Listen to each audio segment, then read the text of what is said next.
aber ich kann mir auch gut vorstellen, dass man auch einfach mit dieser Entscheidung, mit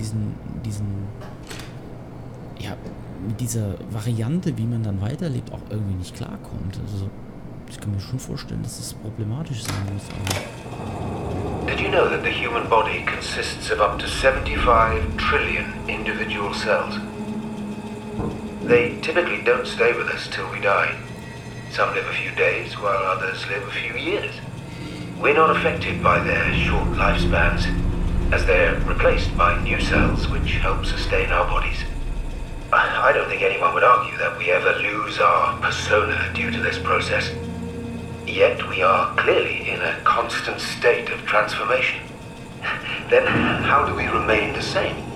A continuous flow of thought and perception keeps an unbroken chain of continuity that we know as our self.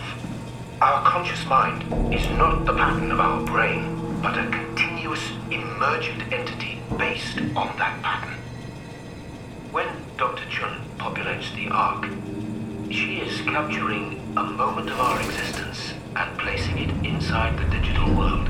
Soon you and your digital you will grow apart due to diverging experiences, but for a tiny window, you are the very same. With unbroken continuity, it will live on. A fulfilling life, no doubt, no less real than the one from which it was plucked. Now remember, you are not your body. You are the emergent entity. That entity just happens to occupy two places at once for a while. If you took away your body, you would simply be the only one you can be. The you inside the Ark. Let your body die and continue on in the digital paradise among the stars.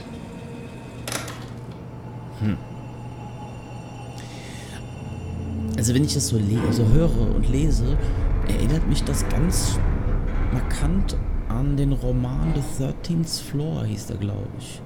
Bin mir nicht ganz sicher.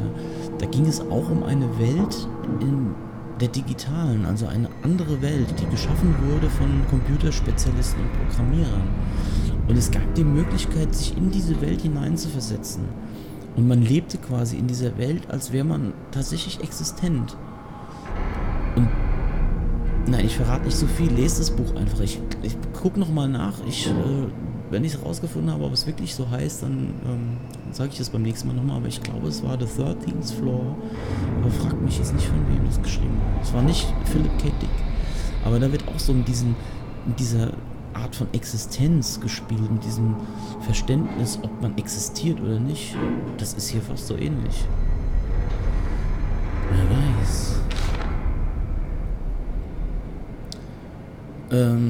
Ja, was haben wir denn hier? Mark Saron, Geheimdienstanalyst. Geheimdienstanalyst? Täter, Pathos 2. Mr. Saring, die Firma freut sich vom Erfolg ihrer Bemühungen zu hören, die Präsenz der WHU auf die gesamte Station auszuweiten. Wir vertrauen darauf, dass sie die Einzigartigkeit dieser Gelegenheit zu schätzen wissen und dass sie alles in ihrer Macht Stehende tun werden, um dieses Mysterium vollständig zu erforschen und zu verstehen. Dazu müssen sie dafür sorgen, dass Dr. Joan Ross die WHU von Alpha aus ohne Störung von außen steuern und studieren kann. Im Notfall können sie sich zur gewalttätigen Eliminierung jeglicher Opposition direkt an Julia bei Omikron wenden. Bitte versuchen Sie aber, extreme Aktionen zu vermeiden. Die WAU ist eine wichtige sowie teure Angelegenheit, weshalb wir auf eine stetige Entwicklung ohne Rückschläge hoffen. Der Aufsichtsrat. Also hat er schon ein doppeltes Spiel gespielt, dieser Saring. So, es gibt da wohl 2 Seiten von. Ich habe nur die eine. Okay. Was haben wir hier noch? Wir brauchen auf jeden Fall noch einen Zugangscode. Den sind wir ja eigentlich am Suchen. So, hier ist... Moment, da haben wir doch was. 218 ist eingekringelt. Stimmt das? 218. 218.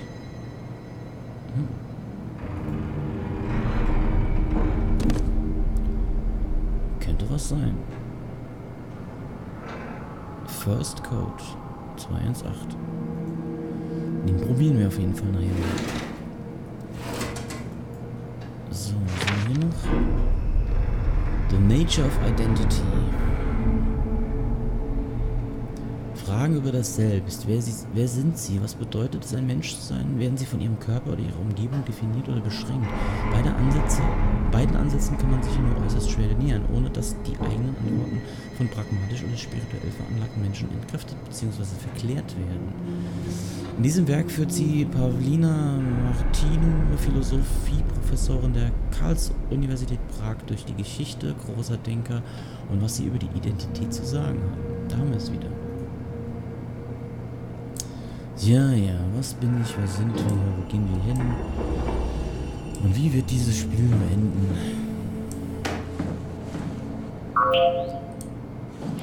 So, weiter geht's. Dann klicken wir uns mal bei Robin Bass ein.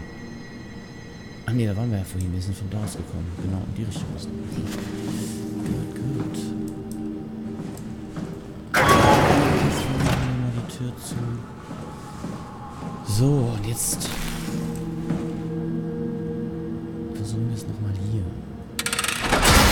Bitte kein Jumpscare. Bitte kein Jumpscare. Ich hasse Jumpscare.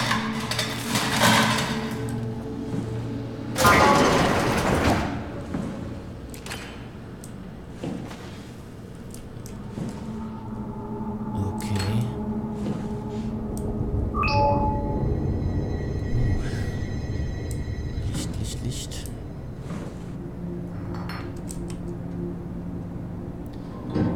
Der hat sich gleich mal mit Whisky oder sowas hier die Knatter gegeben. Und da ist noch eine Flasche. Yeah. Okay.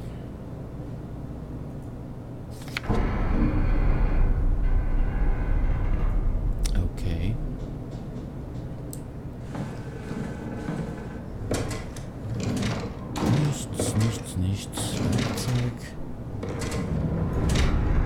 Werkzeug. Und was zu lesen. Was haben wir hier? Was? Maser Tool Safety. Microwave Radiation, Electric Hazard. Okay, keine Ahnung, was das sein soll. Ist irgendein Schaltplan?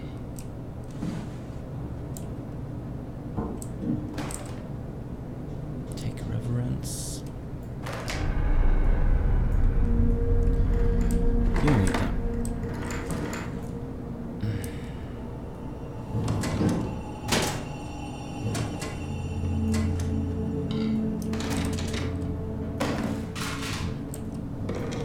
Nichts Brauchbares dabei. Okay.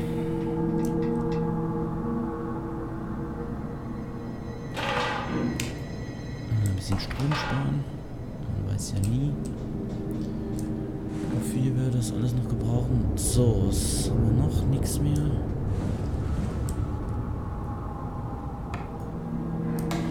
Im Müll ist auch nichts. So, möglicherweise einen Zugangscode. Dann probieren wir den doch gleich mal aus.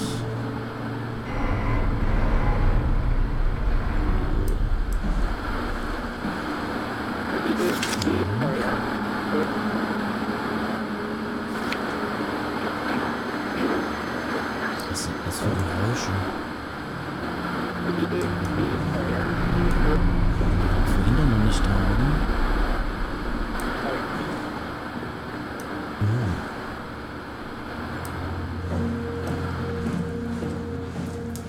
So, jetzt habe ich schon fast wieder vergessen, wo wir diesen komischen Zugangscode eingeben müssen. Das war nicht hier hinten, oder? Wo sind wir hergekommen haben. Wo war das nur? Moment.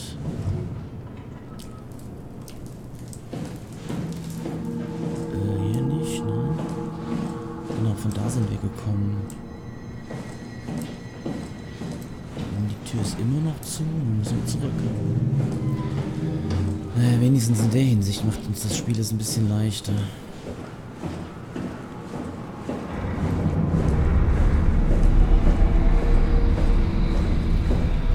Ich kann nur nicht glauben, dass wir jetzt ganz unbehelligt da drüben irgendwas tun können. Ich wette mit euch, dass uns jetzt was erwartet. Was Unangenehmes. Oder? Nein?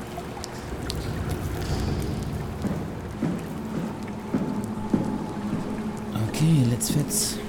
Wir haben da hinten noch diesen einen Raum, wo es nach unten geht. Das war mir ehrlich gesagt aber doch ein bisschen zu düster. Wir schauen mal, ob das wirklich ein passender Zugangscode ist.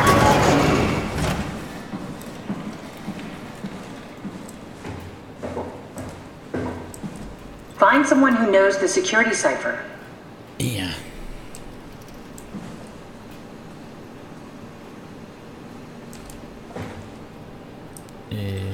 Okay, also wir können den tatsächlich auch nirgends eingeben. Dann war das doch kein Security Code. Oder? Wir haben den Film gar nicht gesehen. Dann lesen wir uns dann mal ein bisschen was durch. Standortstatus. Alle Systeme betriebsbereit, Hülle. Unterschutz intakt. 99% Panzerung intakt. 84% Lebenserhaltung. Genau. Luft sauber, Mitteltemperatur 13 Grad. Druck 2102 Bar. Unmöglich. Standortkarte. Hier sind wir und da drüben ist noch mehr. Genau, hier sind wir vorhin gewesen. Hier kommen wir noch hin. Hier kommen wir her aus der Schleuse. Und da waren wir auch nicht drin.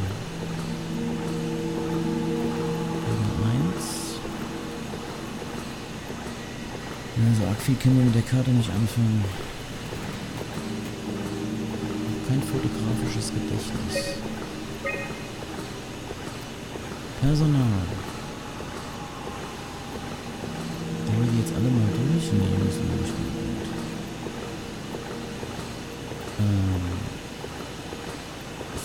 Geheimdienstanalyst verstorben. Gäste.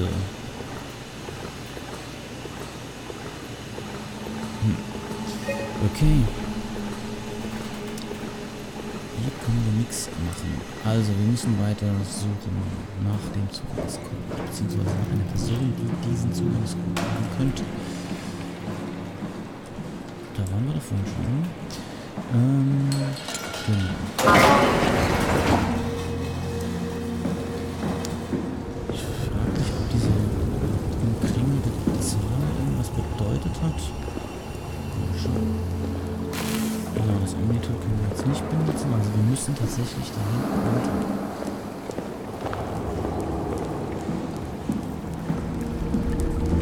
In unser Verderben.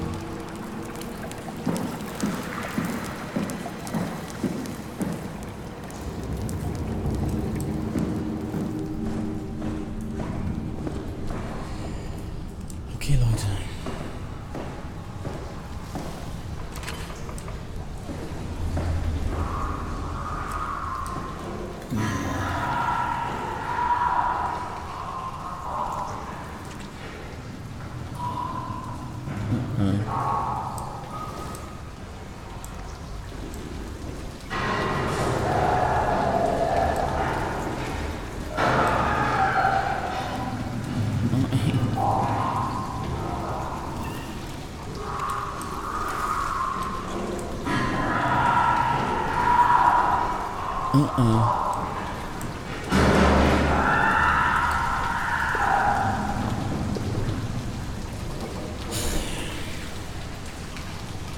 Ich will da nicht hin. Oh no.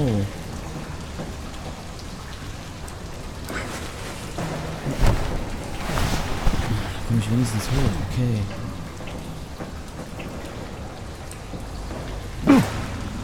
Wenn wir schnell flüchten müssen, nützt es aber nichts.